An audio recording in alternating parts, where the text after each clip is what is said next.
Good morning, Trustees. আমি বারাসাত থেকে আসছি, অনিমা অধিকারী। আমি ভেস্টিজে সিলভার ডাইরেক্টরের পদে আছি। তো আজকে কিছু গল্প, এমন কিছু গল্প বলতে বলা হয়েছে যেটা রিয়েল হবে এবং যার মধ্যে কিছু জিনিস থাকবে।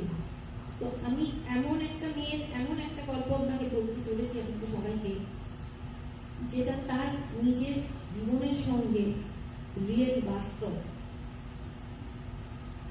সে মেয়েটি আমি নিজে।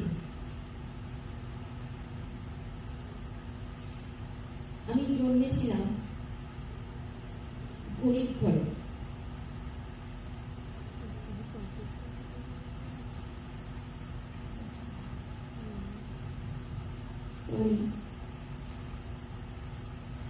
আমি জন্মেছিলাম গরিব ঘরে। গরিব ঘরের মেয়েদের কোনো স্বপ্ন হয় না।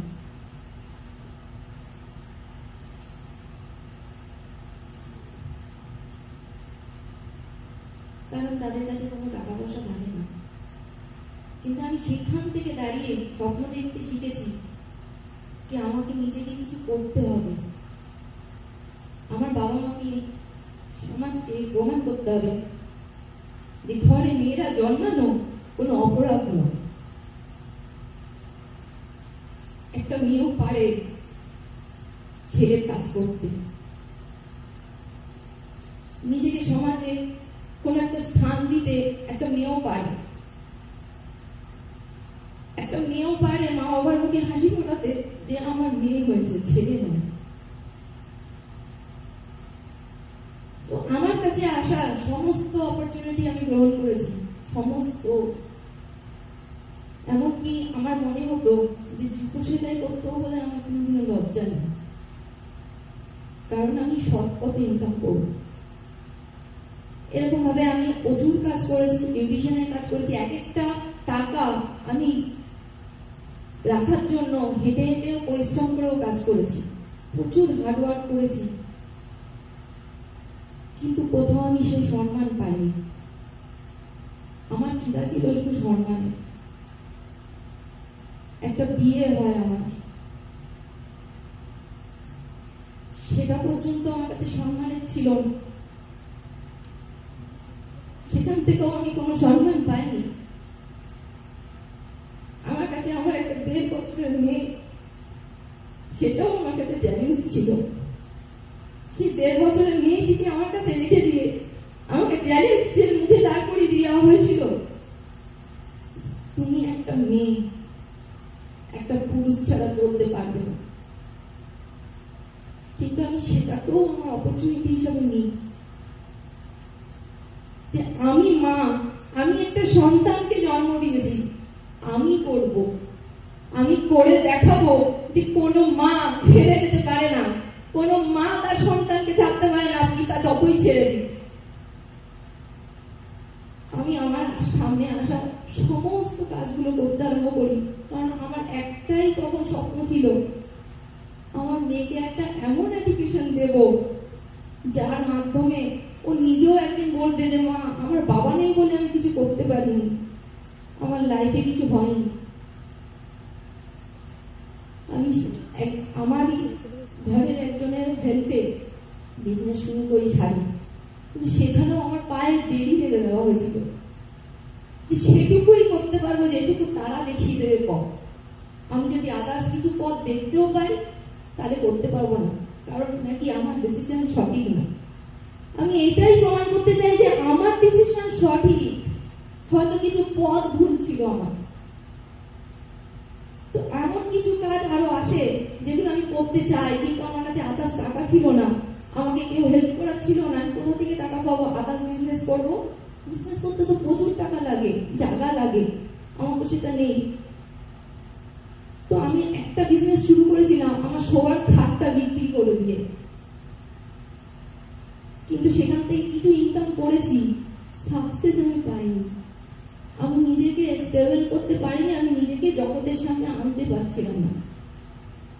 এমন একটা জায়গায় আমি যেতে চাইছিলাম যেখান থেকে দাঁড়িয়ে যে আমাকে ছেড়ে গেছে সে একদিন না একদিন আমাকে দেখতে পাবে যে আমি কাকে ছেড়ে গেছি।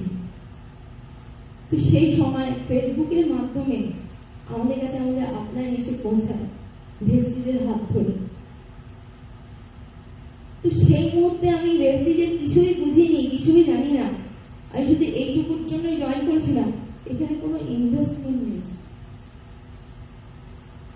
এখান থেকে আমি সাকসেস হতে পারি, প্লাস আমি ওই অবহেলিত মেয়েগুলোকেও সাকসেস দিতে পারি যারা আমার জন্য, আমার মতো, যারা হয়তো কোনো এক কোনায় গিয়ে পড়ে থাকে, নয় কোনো এক কস্ট কোয়ার্টারে যেতে হয়, না হলে কোনো মায়েকে সুসাইড করে মরতে হয়, যে মেয়েগুলোর পাশে বাড়ির কেউ দাঁড়ানোর থাকে না।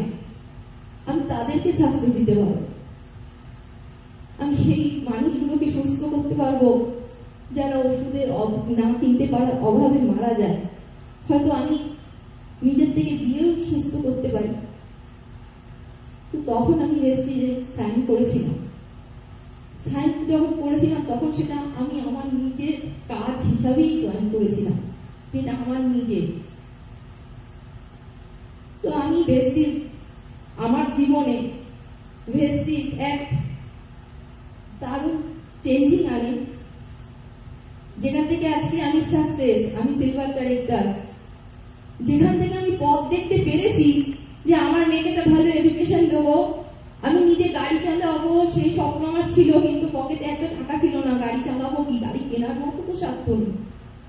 তো আজকে আমি গাড়িটাও কিনতে পারবো। ভেস্টিজ আমাকে এমন জায়গায় এনে দিয়েছে যে কোনোদিনও ভাবিনি আমি স্টেজে দাঁড়াবো আর আমার এত ফটো উঠবে। আমাকে এমন লজ্জিত জীবন ছেড়ে দিয়েছিল যে রাস্তায় বেরালে, রাত্রে যদি 10টায় বাড়িতে ফিরি, সবাই পাড়ার সবাই দেখে বলে এই নিশ্চয়ই অন্য কোথাও থেকে আসছে, কিন্তু আমি মাথা নিচু করে ঘরে যাই, ঘর থেকে বেরোই, কারণ আমি একদিন দেখাবো মেয়েটি এমন কাজ করে যেটার জন্য সবাই গর্বিত হবে। এবার আমি আমার সাথে করে আমার মেয়েকে আমার সেলিব্রেশনে, ফাংশনে পর্যন্ত নিয়ে এসেছি যে দেখো মা, তোমার মা কোনো অন্যায় কাজ করে না, তোমার মা যেটা করে তোমার ভবিষ্যতের জন্য করে, তোমার ভালো ভেবে করে, তোমার মা একটা পদক্ষেপ ফেলে তোমার যাতে ভবিষ্যৎ সুন্দর হয় সেটা ভেবেই একটা পদক্ষেপ ফেলে। তো সেটা করতে সম্ভব করিয়েছে আমাকে ভেস্টিজ। ভেস্টিজ আমার জীবনে অসম্ভব চেঞ্জ এনে দিয়েছে। আমি ভেস্টিজের কাছে অসংখ্য ধন্যবাদ যে গৌতম বালি স্যার আমাদের জন্য এমন একটা প্ল্যাটফর্ম এনেছেন যেখানে মেয়েরা যারা লাঞ্ছিত হয় মানুষের হাতে, পুরুষদের হাতে, সব কিছু মনে করবেন না, এখানে যে পুরুষরা বসে রয়েছেন তাদের উদ্দেশ্যে আমি কিছু বলছি না, কিন্তু আমি অবহেলিত হয়েছি একটা পুরুষের হাতে। তো কোনো মেয়ে যেন পুরুষের এরকম ভাবে অবহেলিত হয়ে অন্য কোনো ডিসিশন না নেয়, একবার যেন ভেস্টিজের অফিসটা খুঁজে বার করে তার লাইফের চেঞ্জিং এর জন্য। অবশ্যই চেঞ্জ হবে, এটা আমার আত্মবিশ্বাস, আমি সাকসেস হয়েছি।